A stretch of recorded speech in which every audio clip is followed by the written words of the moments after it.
Dear students, अस्सलाम वालेकुम। उम्मीद करता हूँ कि आप सब खैरियत से होंगे। ओ लेवल्स अकाउंटिंग में हमारा चैप्टर है इनकम्प्लीट रिकॉर्ड्स यानी सिंगल एंट्री सिस्टम। पिछले 2 लेक्चर्स में हमने बात की थी कि अगर हमें परचेजेस और सेल्स कैलकुलेट करनी हो तो उसका क्या तरीका होगा। आज हम बात करते हैं कि अगर हमें परचेज और सेल्स के अलावा, जैसे आपकी जब इनकम स्टेटमेंट बनाते हैं तो आपको याद होगा कि रेवेन्यू और कॉस्ट ऑफ सेल्स के अलावा उसके अंदर 2 पोर्शन और होते थे। एक होता था अदर इनकम का और एक होता था एक्सपेंसेस का। तो अगर एक्सपेंसेस और अदर इनकम भी अगर हमें मालूम करनी है तो उसका क्या पैटर्न है, क्या तरीका है, आज हम दोनों ही इसमें डिस्कस कर लेंगे। और ये डिस्कस करने के लिए बेहतर ये है कि आपके सामने एक एग्जाम्पल क्रिएट करूं ताकि समझाने में आसानी हो। फिलहाल मैं बात कर रहा हूं आपसे सिर्फ एक्सपेंसेस के बारे में। एक्सपेंसेस से रिलेटेड मुझे कुछ बातें यहाँ पर दी जा रही है। Number 1, accrued expenses opening. उम्मीद है आपको याद होगा कि एक्रूड एक्सपेंस से क्या मुराद है। एक्रूड एक्सपेंस से मुराद है वो एक्सपेंसेस जो कि हमें पे करने, अदा करने, यानी हम पर लाइबिलिटी है। ये एक्रूड मीन्स ड्यू है, हमें देने हैं। ये हम पे लाइबिलिटी है $4,000 की। कब? ईयर के स्टार्ट में। एक्रूड एक्सपेंस क्लोजिंग, साल के आखिर में पैसे देने, कितने देने? $6,000 के। प्रीपेड एक्सपेंसेस, उम्मीद है आपको याद होगा प्रीपेड से क्या मुराद होती है। प्रीपेड का मतलब है कि आपने किसी को पैसा एडवांस में दे दिया। इसे प्रीपेड भी कहते हैं, इसे प्रीपेमेंट्स भी कह सकते हैं, वॉट एवर। प्रीपेड का मतलब है आपने किसी को पैसा एडवांस में दिया हुआ था अपने खर्चे का साल के शुरू में $2,000। और प्रीपेड एक्सपेंस का क्लोजिंग बैलेंस $1,000। इसके अलावा लिखा हुआ है एक्सपेंसेस पेड, पूरे साल के दौरान आपने जो खर्चे पे किए हैं वो $23,000 के आपने खर्चे भी पे किए इसके अलावा। ठीक, अब आपसे ये कहा जाता है कि आप ये बताइए कि आपका इस साल का एक्चुअल एक्सपेंस कितना है जो कि इनकम स्टेटमेंट में लिखा जाएगा।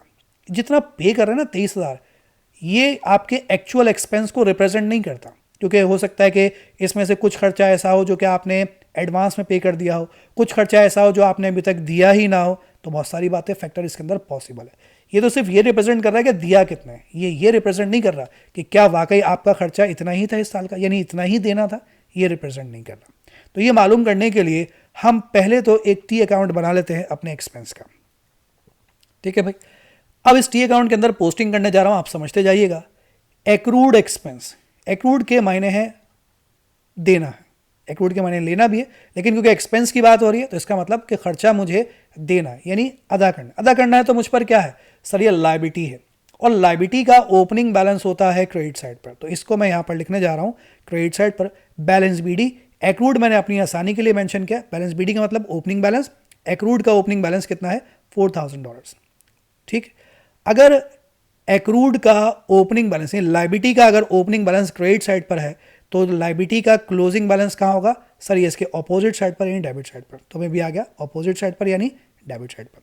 ओपनिंग बैलेंस क्रेडिट साइड पर, क्लोजिंग बैलेंस डेबिट साइड पर। ठीक। अच्छा भाई, ये 2 बातें हो गई। इसके बाद प्रीपेड एक्सपेंसेस। प्रीपेड का मतलब है सर आपने किसी को पैसा एडवांस में दे दिया, किसी खर्चे का पैसा आपने किसी को एडवांस में दे दिया। अगर आपने किसी को पैसा एडवांस में दे दिया तो क्या वो पैसा आप वापस ले सकते हैं? सर बिल्कुल ले सकते हैं। अभी तो हमने एडवांस में दिया, काम थोड़ी लिया अभी हमने। हम बोलेंगे ला भाई पैसा वापस करो, तो ये पैसा आपको उससे लेना, यानी रिसीवेबल है। बिल्कुल सर, रिसीवेबल है हमारा। और रिसीवेबल हमारे लिए क्या है सर? रिसीवेबल हमारे लिए एसेट है। और एसेट का ओपनिंग बैलेंस कहाँ होता है सर? एसेट का ओपनिंग बैलेंस होता है डेबिट साइड पर। तो मैं इसे यहाँ प्रीपेड के बैलेंस को, बैलेंस बीडी को मैं यहाँ लिख रहा हूँ डेबिट साइड पर 2,000। अगर इसका ओपनिंग बैलेंस डेबिट साइड पर है प्रीपेड का, तो प्रीपेड का क्लोजिंग बैलेंस कहाँ होगा सर? ये होगा इसके ऑपोजिट साइड पर यानी क्रेडिट साइड पर।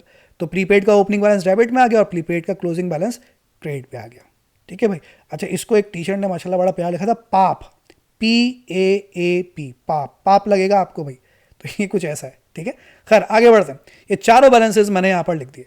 अब मैंने एक्सपेंसेस पे भी किए पूरे साल के दौरान। कितने एक्सपेंसेस पे किए? $23,000 के मैंने एक्सपेंसेस पे किए। एक्सपेंस दे रहा हूं, अगर एक्सपेंस देने से मेरा एक्सपेंस क्या होगा सर? बढ़ेगा।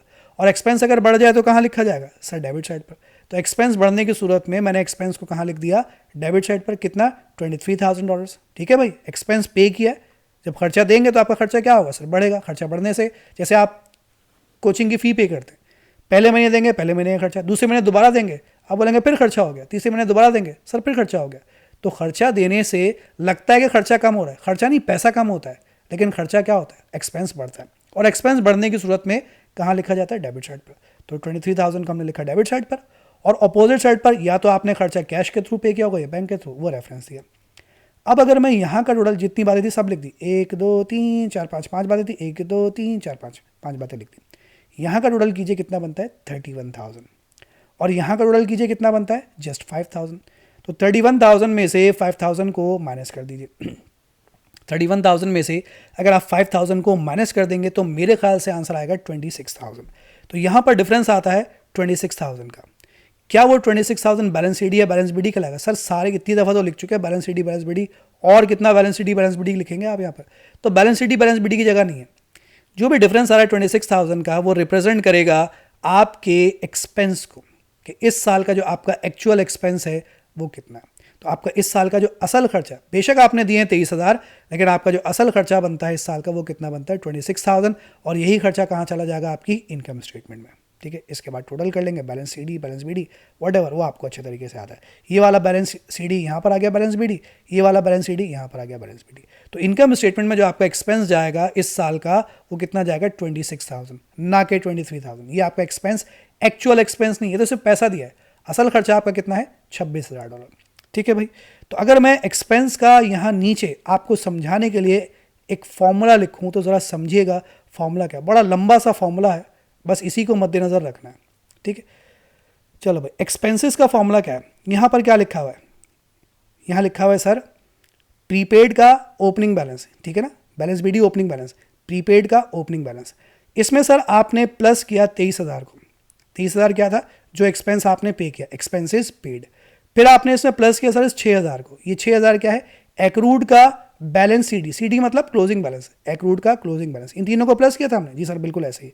तो इन तीनों को हमने प्लस किया, फिर इस तीनों को प्लस करके ये दोनों हमने इसमें से क्या किए, इसमें से माइनस किए। ये क्या है सर, ये एक्रूड का balance B D, balance B D मतलब ओपनिंग बैलेंस, तो माइनस किया आपने इसमें से एक्रूड का ओपनिंग बैलेंस। फिर माइनस किया आपने इसमें से प्रीपेड का बैलेंस सी डी, प्रीपेड का balance C D, balance C D का मतलब क्या है, क्लोजिंग बैलेंस, यानी प्रीपेड का क्लोजिंग बैलेंस हमने इसमें से माइनस किया। इन तीनों को प्लस किया पहले, 1 2 3, इन तीनों को प्लस किया। इन तीनों को प्लस करके ये दोनों 4,000 और 1,000 हमने इसमें से क्या किया, माइनस किया। तब जाके हमें पता चला कि इनकम स्टेटमेंट में हमारा एक्चुअल एक्सपेंस कितना जाएगा, यानी expense charge to income statement, कितना एक्सपेंस हमारा इनकम स्टेटमेंट में जाएगा, 26,000। तो ये हमारे एक्सपेंस को फाइंड आउट करने का एक छोटा सा मैंने फॉर्मूला, छोटा सा नहीं से इतना बड़ा सा हो गया, हाँ जी, टी अकाउंट बनाने से तो बेहतर ही है ना, छोटा हो गया। ठीक है, चलो अब बात करते हैं हम इनकम के बारे में। इनकम से रिलेटेड भी यही 5 बातें मैंने यहाँ बता दी। एक्रूड इनकम यानी इनकम के पैसे साल के शुरू में लेने, ओपनिंग। एक्रूड इनकम क्लोजिंग, साल के आखिर में जो इनकम के पैसे लेने हैं वो 3,000। एक्रूड के मायने क्या है, या तो देना है या लेना है, क्योंकि इनकम की बात कर रहे हैं तो इनकम के पैसे हमें लेने साल के शुरू में और साल के आखिर में। प्रीपेड इनकम का क्या मतलब होता है सर, प्रीपेड इनकम का मतलब ये होता है कि किसी ने हमें इनकम के पैसे एडवांस में दे दिए। प्रीपेड का मतलब पहले से, किसी ने हमें इनकम के पैसे एडवांस में दे दिए। अब हमने किसी को पैसे नहीं दिए क्योंकि इनकम हम लेते हैं, तो हमने किसी से इनकम के पैसे एडवांस में ले लिए। साल के शुरू में हमारे ऊपर एडवांस कितना था, 5,000। अब साल के आखिर में वो एडवांस कितना हो गया, 7,000। इनकम रिसीव्ड, पूरे साल के दौरान जो मैंने इनकम रिसीव की है वो $31,000 की इनकम रिसीव की। अब इसका ये मतलब नहीं है कि अगर आपने $31,000 रिसीव किए हैं तो ये आपकी इस साल की एक्चुअल इनकम है। हो सकता है कि इससे ज़्यादा इनकम हो सकता है इससे कम इनकम हो। आइए जी, इनकम का टी अकाउंट बनाते हैं, बात समझ में आ जाएगी। एक्रूड इनकम, एक्रूड का मतलब है इनकम के पैसे हमें लेने हैं। लेने का मतलब हो गया रिसीवेबल, और रिसीवेबल का ये ओपनिंग बैलेंस है। रिसीवेबल हमारे लिए एसेट है और एसेट का ओपनिंग बैलेंस लिखा जाता है डेबिट साइड पर। तो मैं यहाँ पर लिख देता हूँ बैलेंस बीडी एक्रूड का डेबिट साइड पर 10,000। अगर इसका बैलेंस बीडी डेबिट साइड पर आया है तो एक्रूड का जो क्लोजिंग बैलेंस होगा वो कहाँ जाएगा सर, वो क्रेडिट साइड पर। तो एक्रूड का क्लोजिंग बैलेंस मैंने लिख दिया क्रेडिट साइड पर $3,000। ठीक है भाई। इसी तरीके से बात करते हैं प्रीपेड इनकम की। प्रीपेड इनकम का मतलब है मैंने किसी से इनकम के पैसे एडवांस में ले लिए, कहा कि भाई पैसे दे दो, अभी काम बाद में करके दे दूंगा। अब अगर मैंने पैसे लेके रख लिए अपने पास, काम नहीं कर दिया, तो ये पैसा मैंने कमाया नहीं अभी, बल्कि ये मुझ पर जिम्मेदारी है, लाइबिलिटी है कि मुझे इसके बदले काम कर देना है। अगर ये मुझ पर लाइबिलिटी है तो लाइबिलिटी का ओपनिंग बैलेंस कहाँ होता है सर, ये होता है क्रेडिट साइड पर। तो यहाँ पर लिखा मैंने प्रीपेड का ओपनिंग बैलेंस क्रेडिट साइड पर। अगर इसका ओपनिंग बैलेंस, लाइबिलिटी का अगर ओपनिंग बैलेंस क्रेडिट साइड पर है तो प्रीपेड यानी लाइबिलिटी का क्लोजिंग बैलेंस कहाँ होगा सर, ये होगा डेबिट साइड पर। तो मैं आ गया डेबिट साइड पर लेकर इसे। ठीक है भाई, प्रीपेड का balance CD, closing balance debit side पर 7,000। अब इसके अलावा इन 4 बातों के अलावा लिखा हुआ है इनकम रिसीव 31,000। हमें अपने कस्टमर से इनकम रिसीव हुई है, पैसा मिला है। अगर इनकम रिसीव हुई है यानी पैसा अगर मेरे पास आया है तो इससे मेरी इनकम पे क्या फ़र्क पड़ेगा सर, आपकी इनकम बढ़ जाएगी। इनकम रिसीव करने से आपकी इनकम बढ़ जाएगी, बिल्कुल ऐसे ही है। और अगर इनकम बढ़ जाए तो कहाँ लिखना चाहिए सर? उसे लिख देना चाहिए क्रेडिट साइड पर।